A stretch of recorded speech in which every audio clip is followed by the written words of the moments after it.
Assalamualaikum warahmatullahi wabarakatuh. Alhamdulillahi rabbil alamin. Assalatu wassalamu ala asyrafil anbiya'i wal mursalin wa ala alihi wa sahbihi ajmain. Amma ba'du. Yang saya hormati Bapak Alfa Beriansa beserta Bapak Naparin Karim selaku dosen pengampu mata kuliah Pemerintahan Daerah. Puji syukur kita panjatkan atas kehadirat Allah Subhanahu wa Ta'ala, karena berkat rahmat-Nya lah saya bisa berada di video ini untuk menyampaikan materi mengenai asas-asas pemerintahan daerah. Kemudian sholawat berangkaikan salam tak lupa pula kita kirimkan kepada Nabi besar Muhammad Sallallahu Alaihi Wasallam dengan senantiasa melafazkan Allahumma salli ala Sayyidina Muhammad wa ala ali Sayyidina Muhammad. Bunga mekar di pagi hari, ada mawar dan juga melati. Sebelum masuk ke pembahasan inti, dengarkan dulu pantun dariku ini. Hari Minggu berjalan santai, menuju pusat kota Kendari. Sebelum presentasi dimulai, izinkan saya memperkenalkan diri. Perkenalkan, nama saya Andini Sapitri dengan nomor induk mahasiswa B1B121103. Saya merupakan mahasiswi program studi ilmu pemerintahan Fakultas Hukum Universitas Jambi. Sekarang saya berada di semester 4 dan di video ini saya akan menjelaskan mengenai asas-asas pemerintahan daerah, di mana untuk memenuhi tugas ujian tengah semester mata kuliah pemerintahan daerah yang diampuh oleh Bapak Alfa Beriansyah dan Bapak Naparin Karim, yang mana mata kuliah pemerintahan daerah ini biasanya dilaksanakan pada hari Jumat di ruang 04 mulai dari pukul 9.30 sampai dengan pukul 12.00. Di sini asas-asas pemerintahan daerah itu terdiri dari asas sentralisasi, desentralisasi, dekonsentralisasi, dan asas pembantuan. Baik, di sini saya akan men-share screen materi saya, yaitu materi mengenai asas-asas pemerintahan daerah.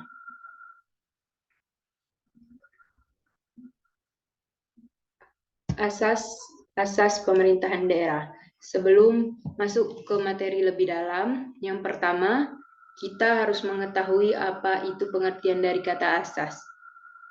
Asas itu merupakan dasar sesuatu, pedoman, atau sesuatu yang dianggap kebenaran, yang menjadi tujuan berpikir dan prinsip yang menjadi pegangan.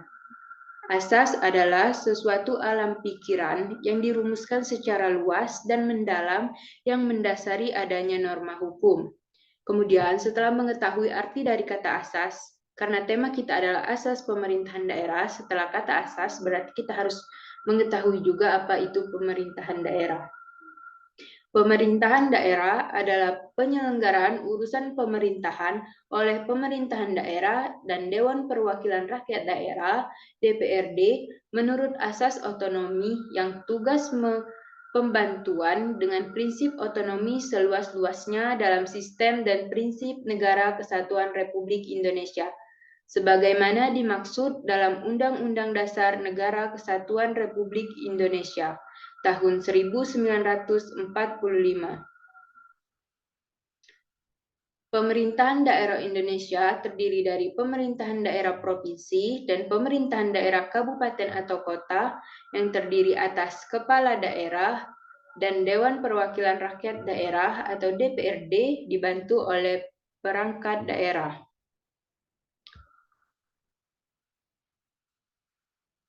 Baik. Kemudian setelah mengetahui asas-asas pemerintahan daerah, kita juga harus mengetahui apa itu otonomi daerah. Otonomi daerah adalah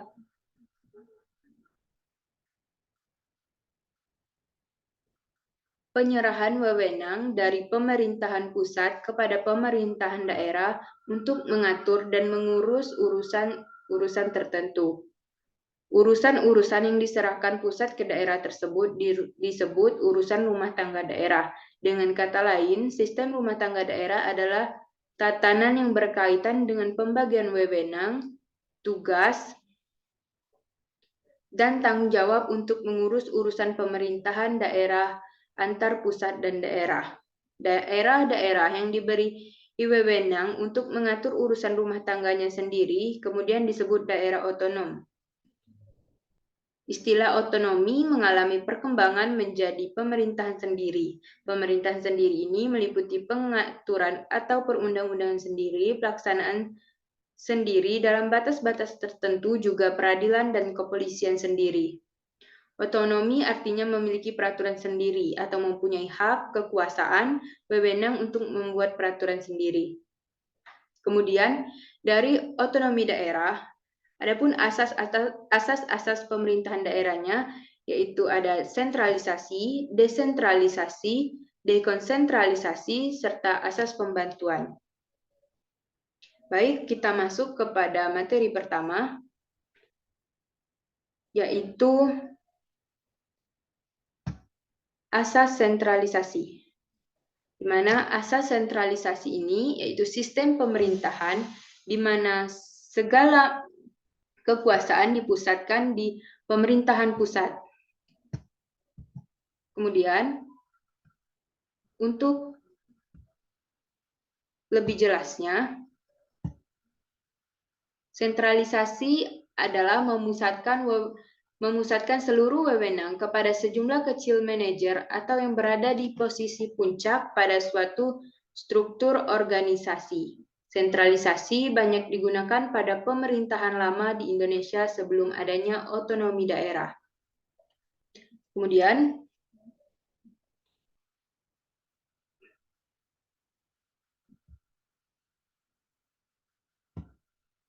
kelebihan dari sentralisasi.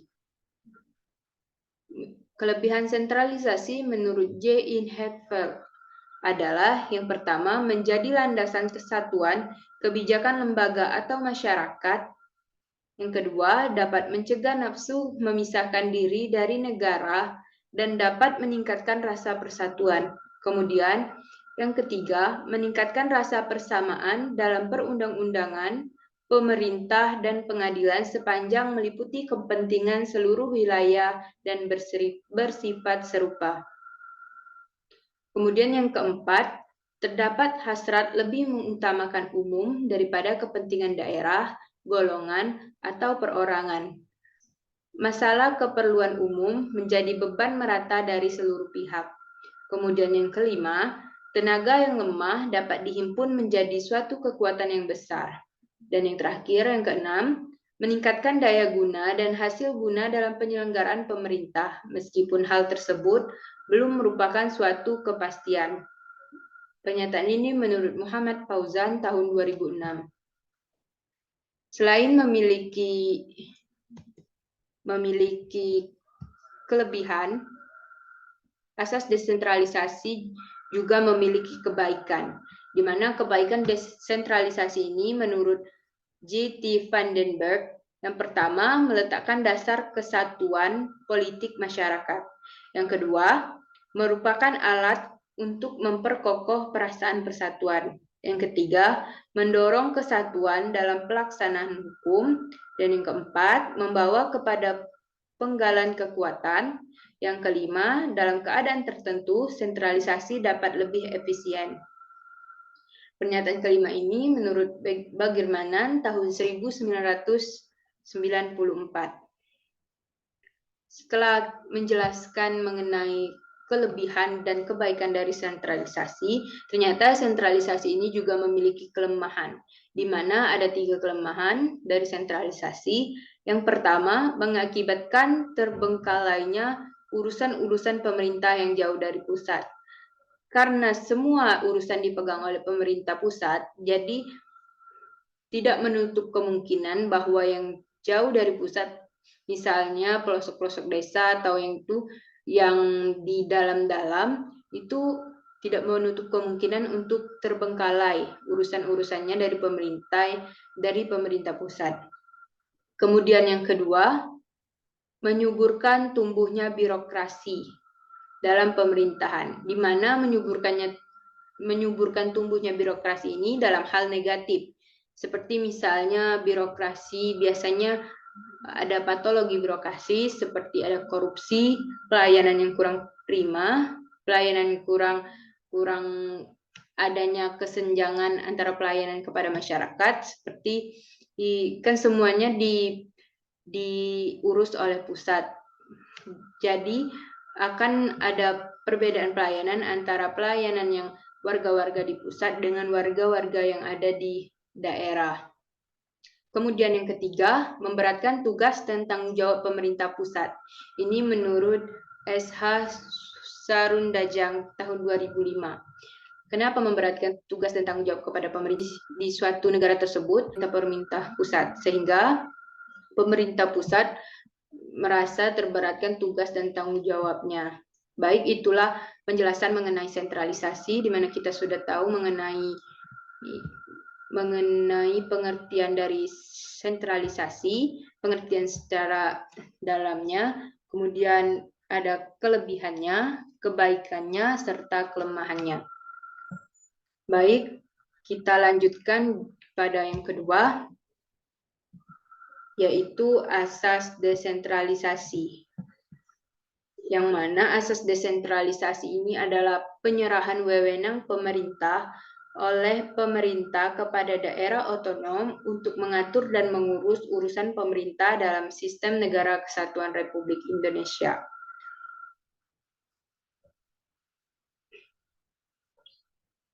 Secara lebih jelasnya lagi, asas desentralisasi dalam pelaksanaan otonomi daerah adalah sebuah penyerahan wewenang dari pemerintah pusat kepada pemerintah daerah untuk mengatur dan mengurus rumah tangga daerahnya sendiri. Disebut asas desentralisasi. Penyerahan wewenang dalam desentralisasi berlangsung antara lembaga-lembaga otonom di pusat dengan lembaga otonom di daerah. Asas desentralisasi di Indonesia diatur dalam Undang-Undang Nomor 32 Tahun 2004. Kemudian ada beberapa alasan mengapa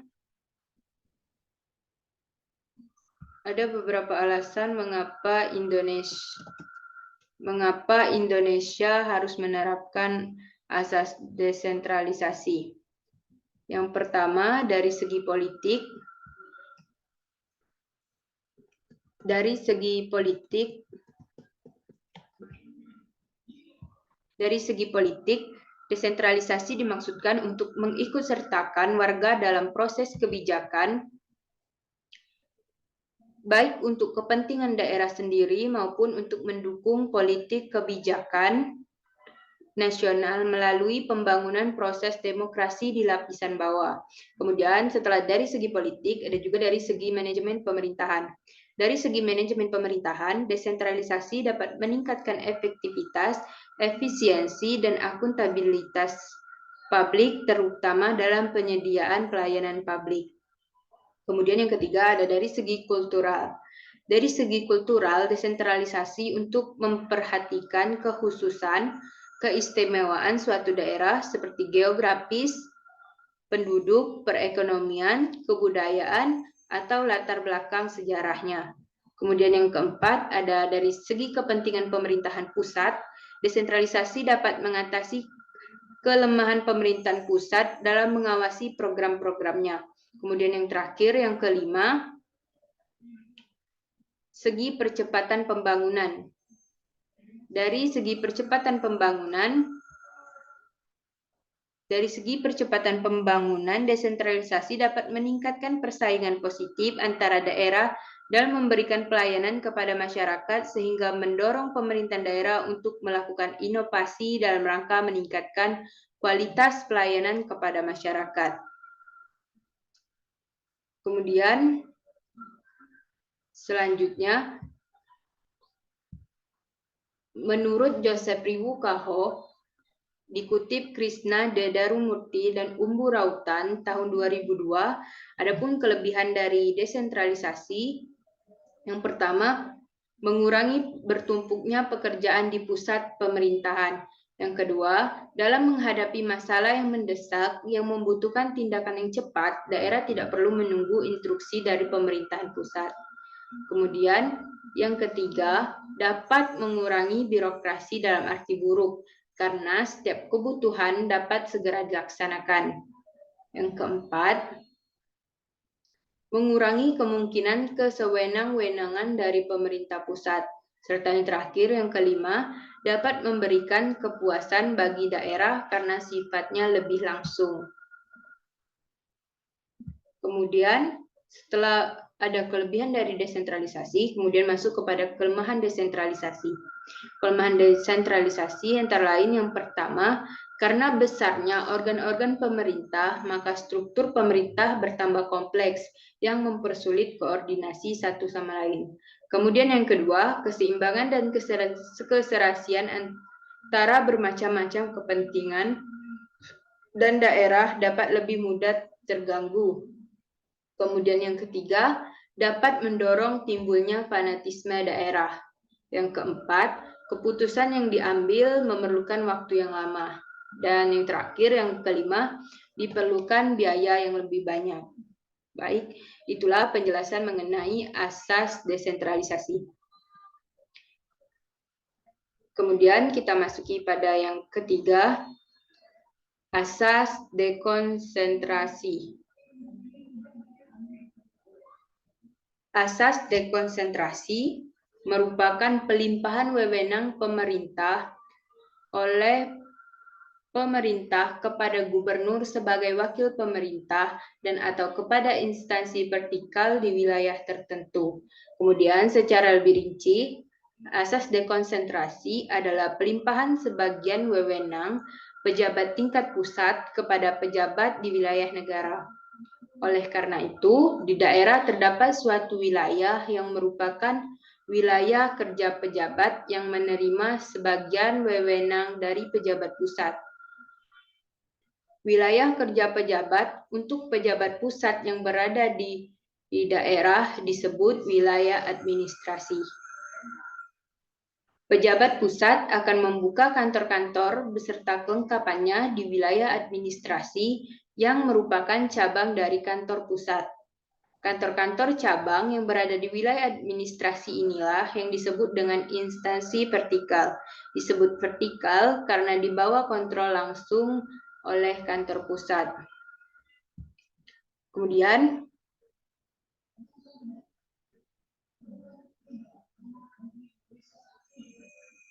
ada kelebihan asas dekonsentrasi. Yang pertama, secara politis, eksistensi dekonsentrasi akan dapat mengurangi keluhan-keluhan daerah, protes-protes daerah terhadap kebijakan pemerintah pusat. Yang kedua, secara ekonomis, aparat dekonsentrasi dapat membantu pemerintah dalam merumuskan perencanaan dan pelaksanaan melalui aliran informasi yang intensif yang disampaikan dari daerah ke pusat. Mereka dapat diharapkan melindungi rakyat daerah dari eksploitasi ekonomi yang dilakukan oleh sekelompok orang yang memanfaatkan ketidakacuan masyarakat akan ketidakmampuan masyarakat menyesuaikan diri dengan kondisi ekonomi modern. Yang ketiga, dekonsentrasi memungkinkan terjadinya kontak secara langsung antara pemerintah dengan yang diperintah atau dalam hal ini adalah rakyat. Kemudian yang keempat, kehadiran perangkat dekonsentrasi di daerah dapat mengamankan pelaksanaan kebijakan pemerintahan pusat atau kebijakan nasional di bidang politik, ekonomi, dan administrasi. Kemudian yang terakhir, yang kelima, dapat menjadi alat yang efektif untuk menjamin persatuan dan kesatuan nasional. Pendapat ini menurut Muhammad Fauzan tahun 2006. Kemudian, setelah kelebihan dari asas dekonsentrasi, Adapun kekurangan dari asas dekonsentrasi, yang pertama, struktur tata kelola yang kompleks membuat koordinasi menjadi sulit. Keserasian dan keseimbangan antara semua kepentingan daerah cenderung lebih mudah terganggu, di mana dapat menimbulkan fanatisme di setiap daerah. Kemudian, proses pengambilan keputusan membutuhkan waktu yang lebih lama, membutuhkan biaya yang lebih tinggi. Contohnya, sistem dekonsentrasi presiden melimpahkan semua wewenang ke gubernur untuk melaksanakan Asian Games yang akan dilaksanakan di daerahnya. Pelayanan pajak di kantor pajak, dana dekonsentrasi, penyelenggaraan pemerintah di Indonesia terdapat.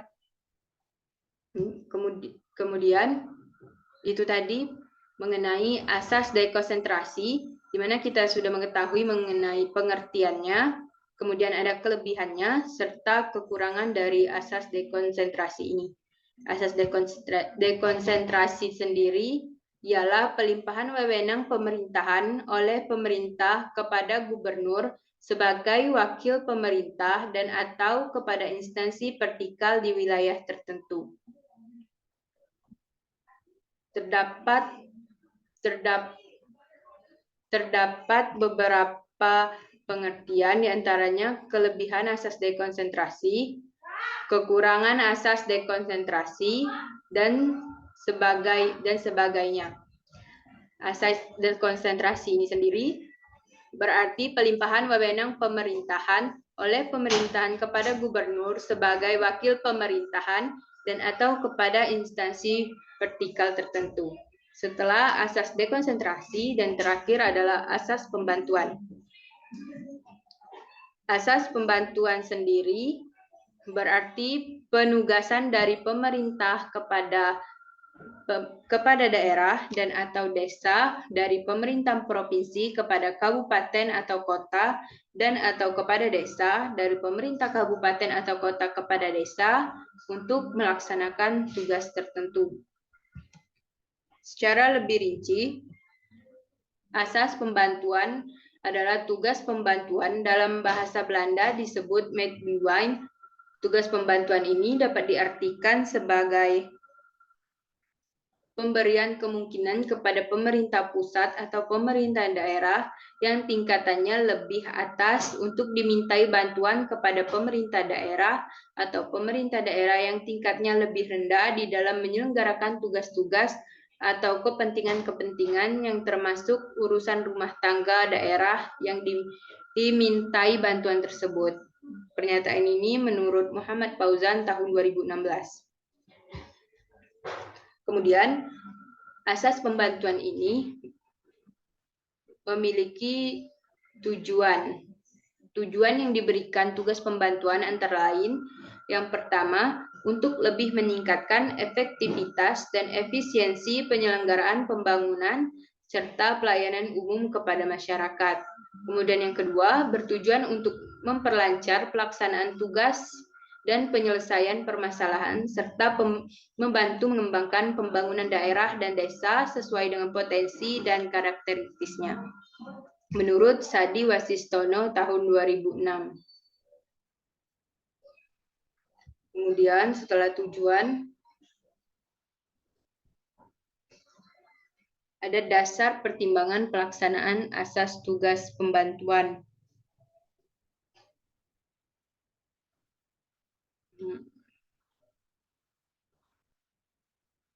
Yang pertama, keterbatasan kemampuan pemerintah dan atau pemerintahan daerah.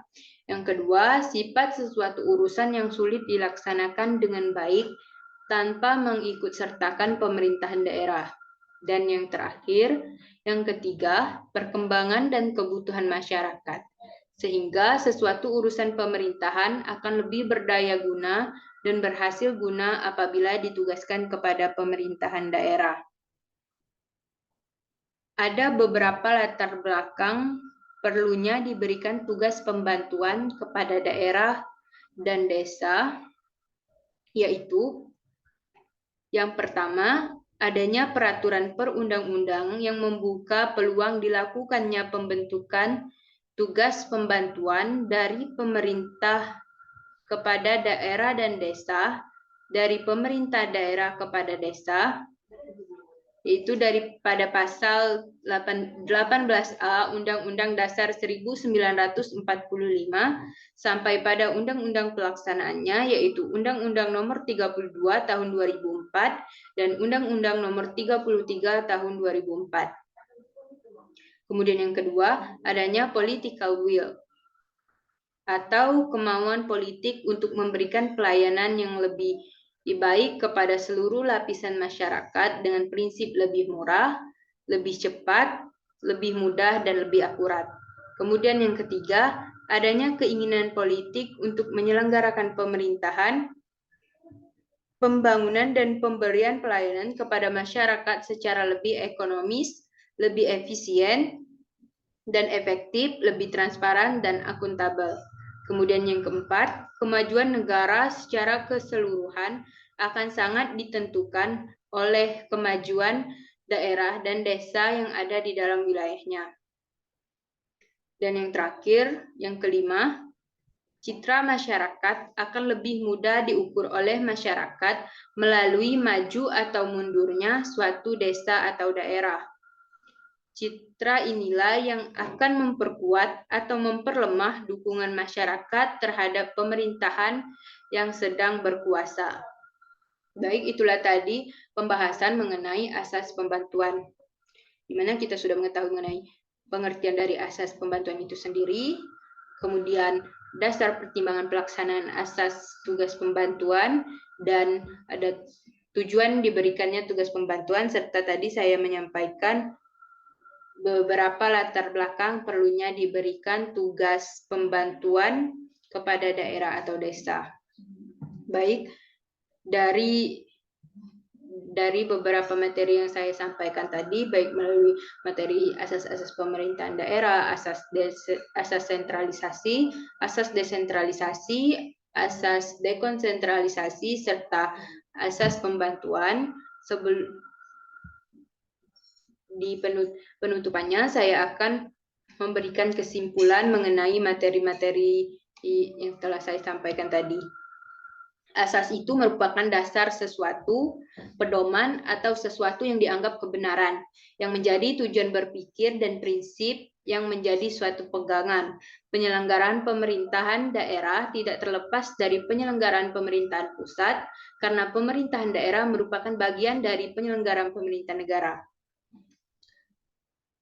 Asas-asas untuk menyelenggarakan pemerintahan daerah pada dasarnya ada 4. Yang pertama, ada asas sentralisasi, yaitu sistem pemerintahan di mana segala kekuasaan dipusatkan di pemerintahan pusat. Kemudian, yang kedua, ada asas desentralisasi. Asas desentralisasi yaitu penyerahan wewenang pemerintah oleh pemerintah kepada daerah otonom untuk mengatur dan mengurus urusan pemerintah dalam sistem Negara Kesatuan Republik Indonesia. Kemudian yang ketiga ada asas dekonsentrasi. Asas dekonsentrasi yaitu pelimpahan wewenang pemerintah oleh pemerintah kepada gubernur sebagai wakil pemerintahan dan atau kepada instansi vertikal di wilayah tertentu. Dan yang terakhir, ada asas tugas pembantuan. Asas tugas pembantuan yaitu penugasan dari pemerintah kepada daerah dan atau desa, dari pemerintah provinsi kepada kabupaten atau kota dan atau desa, dari pemerintahan kabupaten atau kota kepada desa untuk melaksanakan tugas tertentu. Baik, hanya sekian materi yang dapat saya sampaikan. Semoga presentasi ini memberikan manfaat baik bagi diri saya sendiri maupun bagi teman-teman yang menonton video. Hanya itu yang dapat saya sampaikan, lebih dan kurangnya saya mohon maaf dan saya akhiri. Wabillahi taufik wal hidayah. Wassalamualaikum warahmatullahi wabarakatuh.